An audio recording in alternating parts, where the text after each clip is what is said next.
देशवासियों, जय हिंद, वंदे मातरम। 2-3 दिन के बाद आ रहा हूँ। देश की स्थितियां बिल्कुल भी ठीक नहीं हैं।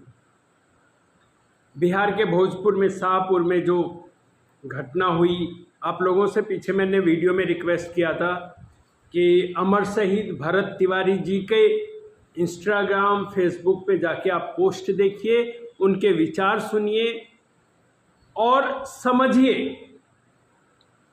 वैष्णव जनते तेने कहिए जे पीठ पर आई जानी रे। वो दूसरे का दुख समझ करके वो उस इंसान ने अपना बलिदान दे दिया, अपनी शहादत दे दी। और ये सब इसलिए हुआ क्योंकि हम लोगों ने गलत लोगों को शासन और सत्ता सौंपी हुई है और उन गलत लोगों ने अपने स्वार्थों के लिए गलत लोगों को शासन और प्रशासन में बिठाया हुआ है और भ्रष्टाचार की पराकाष्ठा की हुई है। और इस भ्रष्टाचार से, इस तकलीफ से हर एक को किसी ना किसी दिन परेशान होना ही है। आप सबको ये इस आग में जलना है। बस ये है कि आज ये आग दूसरे के घर तक है, आपके घर तक नहीं आई है, लेकिन कल ये आग आपके घर तक भी आएगी। जब आप मुझे बता दीजिए, भारत सरकार का एक काम, उसके शासन प्रशासन में किसी भी राज्य में एक काम ऐसा हो जो आपको बगैर परेशानी के हो जाए, बगैर घूस दिए हो जाए। ऐसा अगर आपके साथ कहीं हुआ है तो मुझे जरूर बताइए।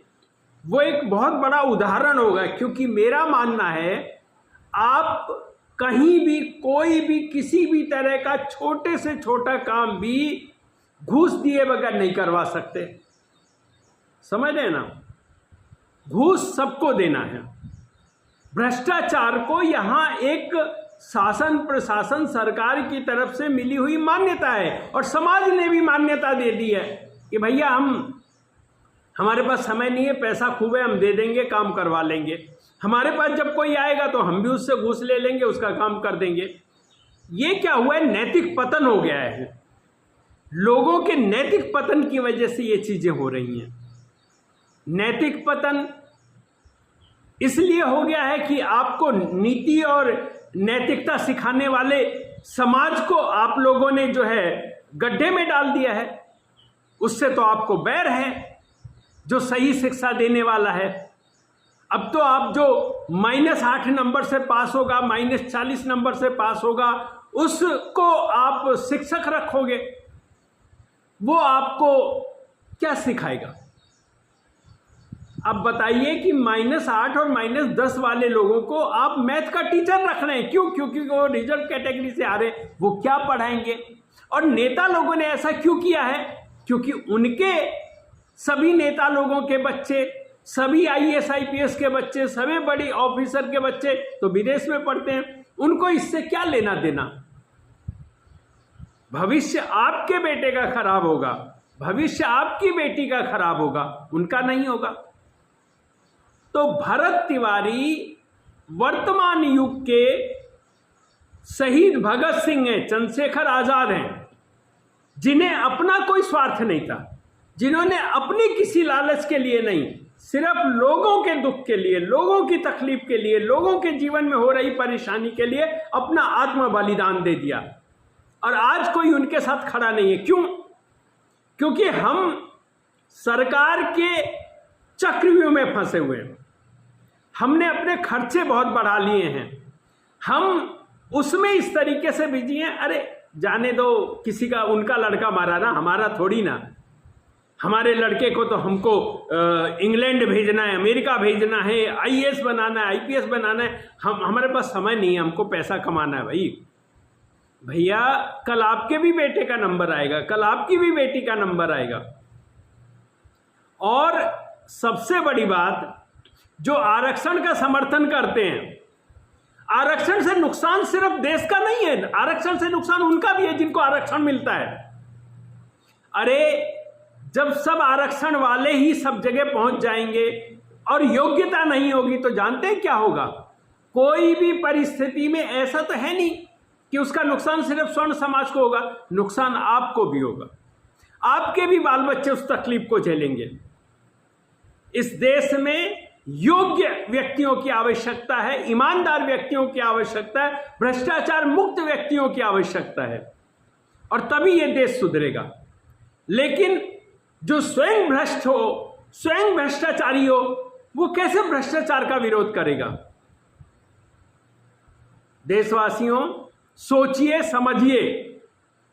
अगर कोई पड़ोसी को मार रहा है और चुपचाप आप दरवाजा बंद करके देख रहे हैं, तो ये समझ लीजिए कि जिस दिन आपको मारा जाएगा, आपके भी पड़ोसी दरवाजा बंद करके देखते रहेंगे, आपको बचाने नहीं आएंगे। अगर किसी दूसरे के बेटे की जान गई है और आज अपने बेटे के साथ आप आराम से हंस रहे हो, खुश हो अपने घर में, तो ये मत भूलो कि नंबर आपके भी बेटे का आएगा। जब तक आप दूसरे की तकलीफ को अपनी तकलीफ की तरीके नहीं समझेंगे, आपके हृदय में मानवता नहीं जागृत होगी, तब तक इस देश का कल्याण नहीं होगा। और यह आपके भविष्य के लिए बहुत अंधकारमय स्थिति है कि आपके अंदर की मानवता मर गई है, आप भ्रष्ट हो गए हैं, आप चाहते ही नहीं, आपको लगता है सिस्टम बदला नहीं जा सकता। अरे सिस्टम बदला जा सकता है। आज भरत तिवारी जी के लिए पहली बार ऐसा हुआ है कि आर्मी वाले जवान, आर्मी के लोग भी आवाज उठा रहे हैं। मैं तो आह्वान करूंगा आर्मी से कि आप लोग तैयार रहिए 2029 में एक बड़ी क्रांति के लिए। इस देश में इन सब राजनीतिज्ञों के अंतिम समय तक पहुंचाने के लिए इस वर्तमान राजनीतिक परिस्थिति को बदलना बहुत जरूरी है। मैं सभी सेना के जवानों से आग्रह करता हूं कि आप तैयार रहिए। 2029 में आपको हमारा साथ देना है और इस देश को खत्म होने से बचाना है। एक चीज नहीं है, इतने मसले हैं कि मैं आपको किस मुद्दे पे बात करूं। एक तरफ आपसे कहा जा रहा है कि आप सोना चांदी मत खरीदो, दूसरे तरफ इंग्लैंड की 80 लाख 1 करोड़ की गाड़ियों को परमिशन दिया जा रहा है।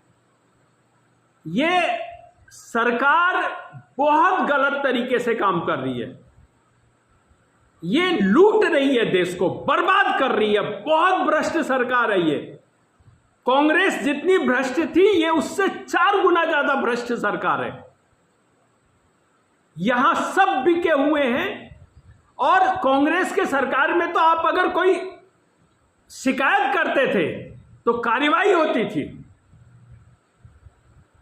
यहां तक कि मंत्री तक को इस्तीफा देना पड़ता था आरोप लगने के बाद में। लेकिन आज तो भ्रष्ट मंत्री भी दावे के साथ कहता है ये एनडीए की सरकार है, इस्तीफा नहीं देंगे, दबा के भ्रष्टाचार करेंगे, जो उखाड़ना है हमारा उखाड़ लो। ये है तानाशाही। लखनऊ में कल 3री मंजिल पे एक लाइब्रेरी चल रही थी बच्चों के लिए। क्यों चल रही थी? आपने पेपर महंगा कर दिया, आपने प्रिंटिंग महंगी कर दी है, आपने बुक्स की कॉस्ट महंगी कर दी है। क्यों कर दी है? क्योंकि आपके लोगों को आपको कॉन्ट्रैक्ट देना है, आपको भी कमाना है, उनको भी कमवाना है। अब बच्चे लाइब्रेरी में जाते हैं पढ़ने के लिए, क्योंकि वो खरीद नहीं सकते इतनी किताबें, इतनी सब। और वहां भी क्या है कि कल आग लग गई, लखनऊ की घटना है, और अनगिनत लड़के, अनगिनत से मेरा मतलब है कम के 2 से 3 दर्जन बच्चे, उसमें शायद एग्जैक्ट मेरे पास नंबर नहीं है, सॉरी, इसलिए मैं क्लेम नहीं कर रहा, अपनी जबान से मैं कोई नंबर नहीं बोल रहा हूं, लेकिन वो मारे गए हैं। अब वो क्यों मारे गए हैं? क्योंकि इस देश में किस किस चीज की जरूरत है? जनसंख्या नियंत्रण। किसकी? उनकी नहीं जिनके 1-2 बच्चे होते हैं, उनकी जिनके 18 बच्चे होते हैं। वो सिस्टम को खराब कर देते हैं, उनकी वजह से खाना महंगा होता है, पानी की शॉर्टेज होती है, उनकी वजह से सुविधाएं, इंफ्रास्ट्रक्चर, रोड, हर जगह भीड़ होती है। क्यों? क्योंकि उन्होंने 18 बच्चे पैदा किए हुए हैं। नाम लेके बोलता हूं, मुसलमान, मुस्लिमों के ऊपर आबादी नियंत्रण करने के लिए एक बच्चे का कानून लाना चाहिए इस देश में, कि आप एक बच्चे से ज्यादा पैदा नहीं कर सकते। वैसे भी आप इस देश के नागरिक नहीं हो। इंडिया इंडिपेंडेंट एक्ट के तहत आप पाकिस्तान के नागरिक हो। यहां नाजायज तरीके से आपको कांग्रेस और जवाहरलाल नेहरू ने रहने दिया और गांधी ने। इंडिया इंडिपेंडेंट एक्ट में मुसलमानों के लिए पाकिस्तान है एक जगह, और यह पाकिस्तान से बना हुआ बांग्लादेश। भारत में मुसलमान यहां के स्थायी नागरिक नहीं है, उनको वोटिंग का राइट्स नहीं होना चाहिए, लेकिन ये राइट्स दिया है। और दिया भी है तो 1952 में जितने परसेंट उनके टोटल पॉपुलेशन थी, उसी एवरेज में उनके वोट की वैल्यूएशन होनी चाहिए, वो चाहे कितनी भी आबादी बढ़ा लें। और वो देश के लिए सबसे बड़ा खतरा है मुसलमानों की बढ़ती हुई आबादी, और सबको मालूम है। लेकिन ये हरामजादे दोगले देश के गद्दार नेता इस बात को मानेंगे नहीं, बोलने नहीं देंगे, आपके खिलाफ कानून करेंगे, केस करेंगे अगर आप सच बोलोगे तो। लेकिन सच्चाई सच्चाई रहेगी। आज जो भी आवाज उठाता है इनकी गलत नीतियों के खिलाफ, ये क्या करते हैं, उस पर केस लगा देते हैं, उसके अकाउंट सस्पेंड कर देते हैं, उनको जेल में डाल देते हैं, उसको मार डालना चाहते हैं, इनकाउंटर करना चाहते हैं।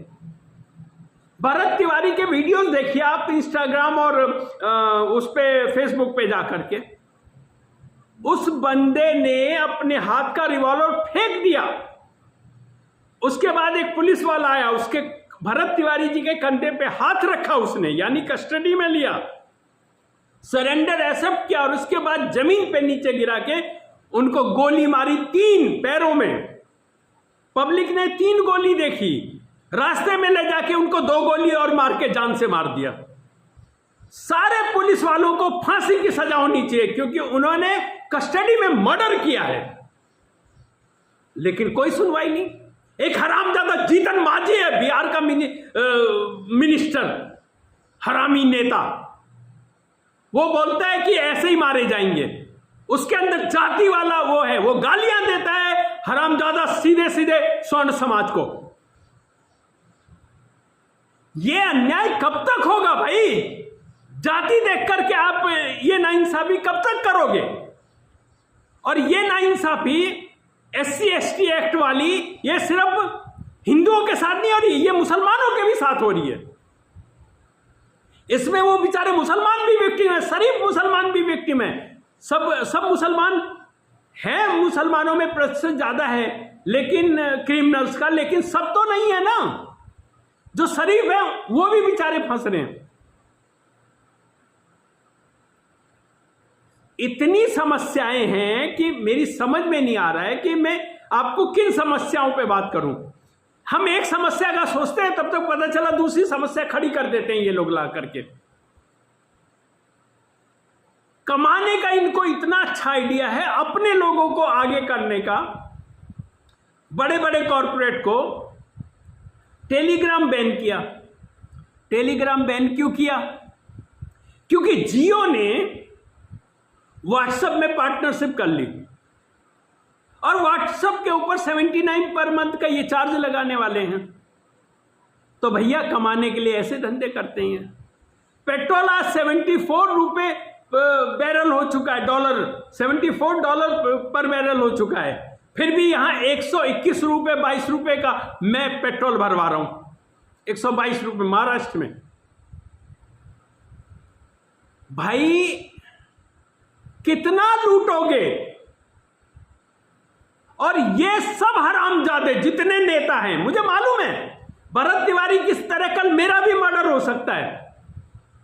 आप आत्मरक्षा में भी कुछ करोगे तो आपको मार देंगे और आपके खिलाफ भी केस हो जाएगा। ये सब नेता 99% IAS IPS से ज्यादा IAS, इन्होंने इंग्लैंड, अमेरिका, ऑस्ट्रेलिया, कहीं भी विदेश में अपनी प्रॉपर्टियां बना ली हैं, घर खरीद लिए, फ्लैट बंगले ले लिए। ये सारे लोग रिटायर होकर वहां निकल जाएंगे, बर्बाद हम होंगे। हमें यहां उलझना है। नीतियां ऐसी बनाई जा रही हैं हमारे खिलाफ, ताकि परेशान हम हो।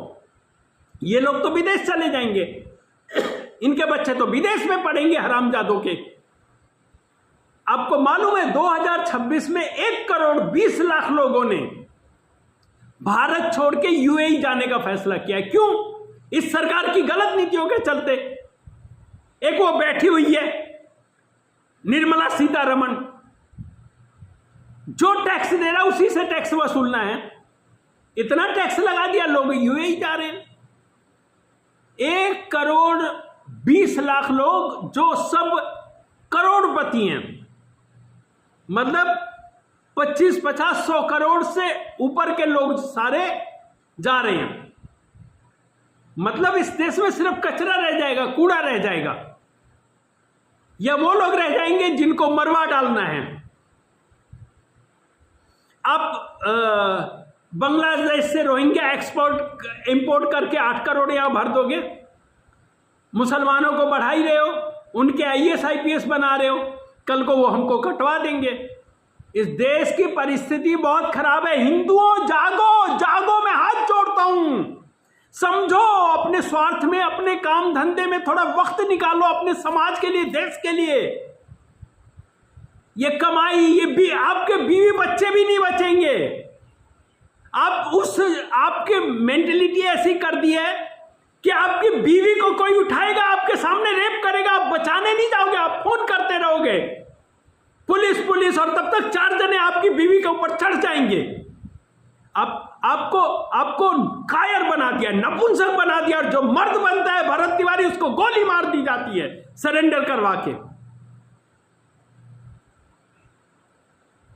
सोचो, समझो, जगो।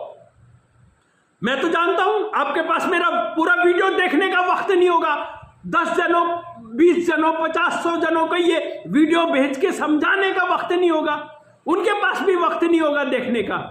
मरोगे तुम सब, इज्जत लूटेगी तुम सबके घर की, मरेंगे तुम सबके बच्चे, बचेगा कोई भी नहीं। तुम जिस पैटर्न पे चल रहे हो तुम खत्म हो जाओगे। और अगर बचना चाहते हो तो जागो और दूसरे के दर्द को अपना दर्द समझो। आज किसी और का बेटा मरा है, कल तुम्हारा बेटा मरेगा। आज किसी और की बहन बेटी की इज्जत लूटी है, कल तुम्हारी बहन बेटी की इज्जत लूटेगी। संभल जाओ, वक्त बहुत ज्यादा हाथ से निकल चुका है। इसके बाद कि आप चाह करके भी कुछ ना कर सको, उसके पहले समझ जाओ। मैं हाथ जोड़ता हूं, मैं विनती करता हूं आपसे, प्लीज कृपया समझो और अपने देश को, अपने समाज को, अपने धर्म को बचा लो। जय हिंद, वंदे मातरम।